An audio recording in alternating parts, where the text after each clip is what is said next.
Hello YouTube, it is Atticus, my friends. I am back. Semester is almost done, so yeah, I am really happy. I think it's really cool timing that we got some new Dark Elf DLC, and I thought I'd bring you guys a Beastmen game. So yeah, yesterday was the first game that I've played in a couple months.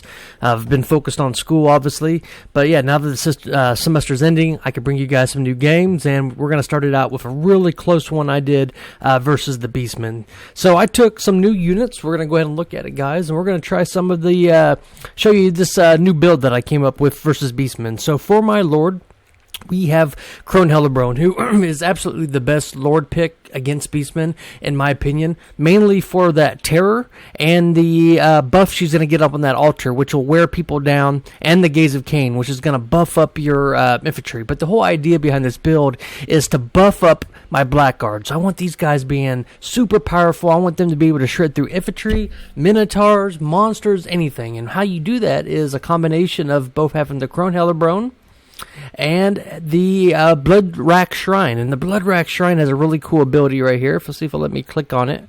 Come on. I really hate that bug. You can never get it to... There it goes. So you see right here, it gives you the Aura of Ardor, which will give you 7 melee attack and leadership, and it's going to debuff your enemies. So it has to be in melee combat, but you put her in a combination with the Crone, and all of a sudden your Blackguard are going to be up in the 40s on melee attack. So they have a base of, 38, but once we get into melee, you're going to see how high they skyrocket. So for my infantry corps, guys, we have 1, 2, 3, 4 Blackguard with a couple Bleak Swords in here just to kind of pad out the numbers. We do have the Hellebrand here in the back. These guys are just going to be protecting my Lord. And we're trying out the Master. And I think the Master is such a cool addition to this game. It's pretty much having a Noble. And he's actually better than the Noble, in my opinion, because of his mount options. But yeah, he's going to be dealing with any Synagors and things like that, pressuring the back. You can see we also do have the Chill of Centaur, so we're going to have some more terror-causing potential. We're going to have that Frost Breath. And yeah, he's just going to run rampage through the Beastmen line. So, and last but not least, we have a couple Dark Riders right here, guys. And the Dark Rider's job is to shut down Cygors, which luckily, or thankfully for me, my opponent did bring. And we do have a little Vanguard shenanigans right here. We have a unit of Harpies, and we have another Dark Riders with shields. So yeah, these guys, what they're going to be doing is once my opponent sends his armies up, we're going to be pressuring the back, trying to keep these Cygors from shooting me, because I'm very heavily invested into the infantry right here. These Blackguard cost a lot of money. They have a long distance to traverse here, so I need to keep them alive as long as possible. So we're going to start just marching up the armies here, guys, and you can see we're kind of just filling each other out. We'll go ahead and just fast forward it right here. Now I want to point out a little difference between me and my opponent right here. My opponent is running, whereas if you look at me over here, I'm walking. And that's really important. I feel like that's something that you don't want to overlook, because that's going to wear out your troops. You want to keep them eager. You want to keep them fresh. That way they can fight at their full combat potential. And you can see Balance of Power, I'm a little bit behind on this. So I'm really going to have an uphill battle. Unfortunately, too, we're going to start getting hit by those Cygors as soon as we come into range. And that's going to be a lot of damage. But once we get into the battle, it might be important to show you what my opponent brought too. So my opponent right here, he did bring a very scary Minotaur build. For his lore choice, we do have Malagor the Dark Omen, and he's going Cygor build. You can see, if let me click on it. Yeah, you can see he does have the Cygor summon and the explosive spell ability too. So he's going to have maybe 3-4 Cygors at once, and against my infantry build, that's very scary. You can see his front line though is just a bunch of Gors with shields, and the Blackguard with the support of the with the Crone Hellebrand and the Blood Rack Shrine. Yeah, these guys, they're going to get their butts whooped. And look at all these Minotaurs, guys. So we have 1, 2 with great weapons, 3 with great weapons, and then we have 1, 2, 3 with shields. So that's a very scary army. I'm very happy that I brought Blackguard, but that doesn't mean I'm absolutely going to win, since I have a good counter, because he has all these Cygors, and he also does have some Bestigors here in the back. And then obviously the 2 Cygors, as I mentioned. And he does, last but not least, have a little Vanguard. I didn't spot these guys till later into the battle, but they're going to be really good with dealing with the Crone and with my Blood Shrine, my Blood Medusa. So I am going to send my Dark Riders here around the side. What I'm going to do is try to get them stationed right here. We'll try to hit units in the back. You can see I'm using these units right here too. And now the Cygors are in range. They're going to start opening up, and you can see the Dark Riders and the Harpies are going to sit there and try to shut those guys down. Now my opponent is going to be really quick to respond. He is going to send his Minotaurs here to protect it, but hey, it's keeping these guys out of the battle at least. Here comes the first volley of the Cygors, and you can see a direct hit. Takes me down to 85 units. Over here, we're down to 89, so that's pretty brutal. Now, I am not going to brace my units. I'm just going to go ahead and just charge. I figured the charge bonus would be worth it, and yeah, all across the lines right here, guys, things are going to collide. Now, you can see I am going to use the Gates of Cain. Let me slow things down to show you the buff now that my Blackguard and Nagron are getting. So, with the Gates of Cain and the Blade Track Medusa, 69 melee attack on the Blackguard and Nagron. So that's going to make these guys like lawnmowers against the Beastmen. You can see all across the line right here, guys, we do have anti-large mixed in with my Bleak Swords, but yeah, it's a big, brutal battle. Over here, these Blackguard are fighting these Gore Hordes, and they are not supported by all the spells. That's a little bit unfortunate, but we are absolutely just going to wreck this center pocket right here. Over here on this side, it's going to slow it down. You can see that the Chill of Centaur is fighting amongst all these troops. These are the shielded variants, so yeah, he's going to be pretty comfortable fighting that. He's not going to be taking much anti-large attack. Over here, you can see I'm just trying to bait and switch some of these Minotaurs. He's busy chasing my Dark Riders, which means he's not hitting my infantry, which is buying my infantry a little bit more time to do their killing. Over here, you can see the Master is fighting Malagor. Now, he's not, large, so I'm not getting that anti-large bonus, but Malagor is not a very good combatant, so yeah, the Master is going to be able to keep him on his toes. Over here in the back, you can see that I'm just swarming these Cygors, and I have no chance of beating them, but all I need to do is just keep them busy, keep them from hitting my men so I can win this main infantry fight. Here in the center pocket, guys, these Bestigors are doing really good, but yeah, the Bloodrack Shrine causing terror, same with the Hellebrone, and yeah, things are looking good, and you can see all across the line right here, we are breaking the Beastmen. That is their Achilles heel, is their low leadership, but my opponent does have these throwing axes here, and they are going to start hitting into the Crone and the Bloodrack Shrine here. You can see I am going to send the Master here to fight this Cygor. This must be a summon one, I do believe. And yeah, I mean, that's kind of where you want him. It's keeping this unit from shooting at me. And yeah, he's anti-large. And you can see we are absolutely going to be able to break the left Beastman flank. Here in the center pocket, same as well, which means we're going to be able to get our troops and send them in and try to shut down those Cygors now. Over on this side, you can see some Blackguard are fighting amongst these troops right here. You would think on paper the Blackguard would have the lead, but yeah, just there's so many Minotaurs, and yeah, they're just, without the support of the Shrines and the Crone, these guys only have like a melee attack of like, 39, which is still good, don't get me wrong, but yeah, you can see it says that the unit is losing. Now, we do have some Bleak Swords here who I need to get into combat just to try to help them out, and you can see I'm escorting some of the troops out with these Dark Riders. So I'm just trying to keep some units coming back. Over here, you can see I am chasing away some of these throwing axes. Now, what I'm going to do is I'm going to send my Bleak Swords to screen these guys out. Now, this is a kind of a waste of troops right here. I had my micro spent elsewhere, but yeah. Balance of power, though, is still in my opponent's favor. You can see the Hellebrone is fighting Malagor right here. And yeah, Crone will actually just put a spanking to him. You can see that, yeah, the Chill of Centaur is coming in as well, and he gets a really devastating hit that is going to drop Malagor's health. You can see it is lowering, but unfortunately my opponent has this really scary core of Minotaurs of great weapons coming to reinforce the pocket right here. Now, this is what I wanted to show you.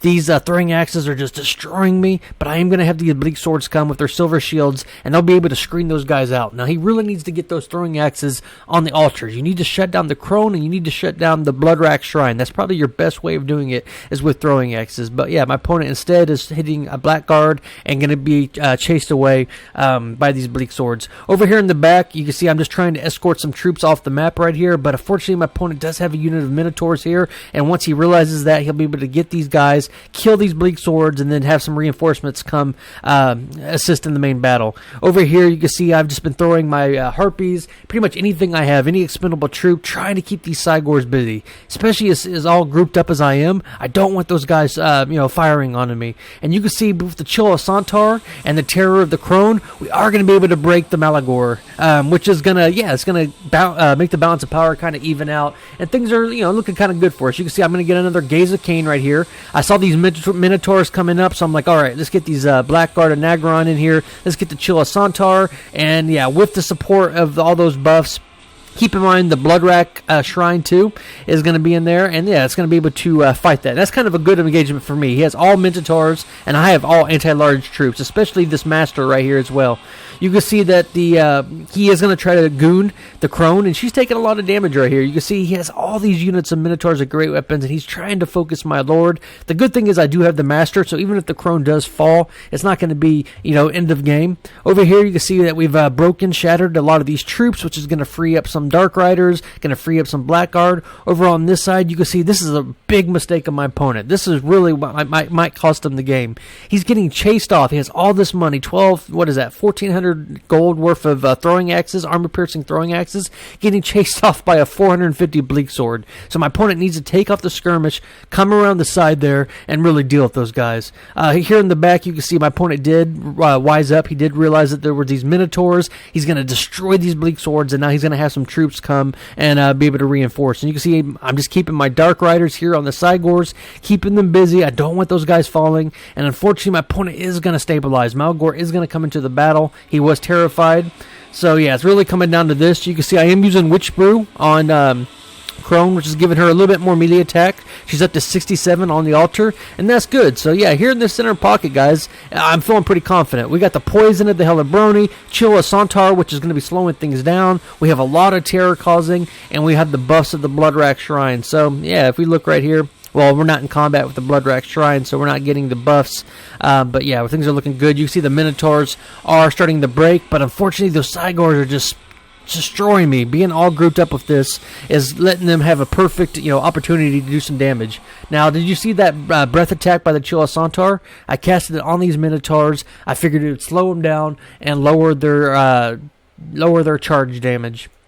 Now it's just this big mosh pit here in the middle. You can see the crone is almost dead, so it's getting a little bit scary for me. You can see my opponent does have some Minotaurs with great weapons coming back, and their charge bonus is what really makes them scary. I'm not facing them, which means I'm not braced, and boom, they come into the back.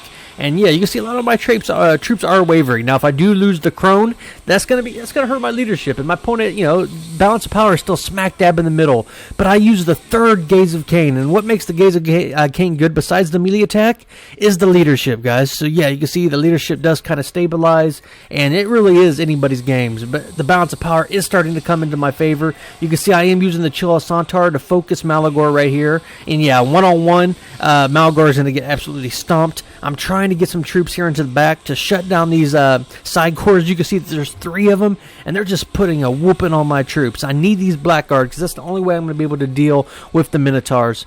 Here in the back, you can see my opponent finally did kill those bleak swords that were chasing these guys away, but they wasted all their ammunition. So that's a really big missed opportunity for my opponent. You can see I am going to lose the crone, though, so that is a little discouraging. But thankfully, we still do have the Master at good health. We have the Bloodrack Shrine who's going to come in here. And once she gets in the combat, guys, you can see she just buffs everything up. So the Chilla Santar's at 71 damage, 46 for the Blackguard, even though they're very tired. And you can see the Master is going to come in here and he's going to start shutting down these Cygors who still have a lot of ammunition.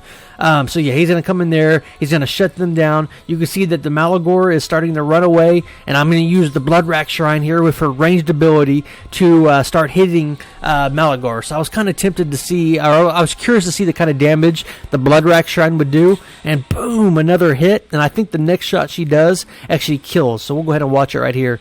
He's running from the Medusa, and here comes the third shot right here, which is going to be the NBA three-pointer. Boom! And that is the final nail on the coffin for the Beastmen. You can see now he does have some Senegars right here, and he is doing some cycle charging with him. But he doesn't really have an answer for these Blackguard. He doesn't have an answer for this Master. He doesn't have an answer for this Bloodrack Shrine. And now it's starting to really spiral off into my favor. So, that's going to be GG. We are going to have a Terror Bomb. You can see my opponent is going to break right here, shatter. And, so what really, the big thing that really, I think, cemented my win was my opponent not using those throwing axes properly, letting them get screened out by those bleak swords. If he would have ran around them and just focused my Crone Hellebron the whole game, he could have sniped her a lot earlier, and then he would have also had a way to deal with the Bloodrack Shrine. But, you know, I mean, you saw it, guys. It was balance of power was smack dab in the middle pretty much the whole game, and that was really cool. Keys of success, though, I mean, was obviously is the Blackguard mixed in with the Gaze of Cain of Crone and the Bloodrack Shrine. You saw how much melee attack those guys were getting, and it's such a deadly combination against Beastmen. Chilla Sontar did a really good job. He pretty much one-on-one to Malgor the whole game. He was able to slow things down with his Frostbite trait. The Master is an excellent choice. I mean, I love that. I'm so happy that they have a Noble now. That was one of the best units on the High Elves roster was the Noble, but now that the Dark Elves have it, it just excites me being a Druchii main. All the troops performed admirably. You saw it, the Dark Riders, the whole game were just harassing those Cygors.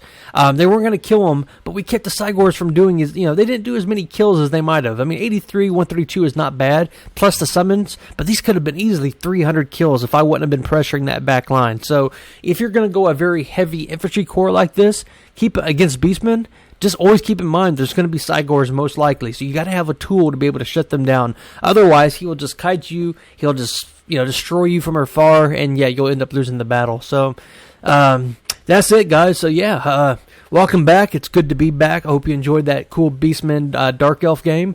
Obviously, there's a lot more content coming. My final exam is going to be Tuesday, so after this Tuesday, the semester will be done. And, I'll either be a graduate or not, so we'll see, guys. So, all right, it's Atticus. Thanks for all your help. Thanks for being patient during this break, guys, and I'll see you later. Bye-bye.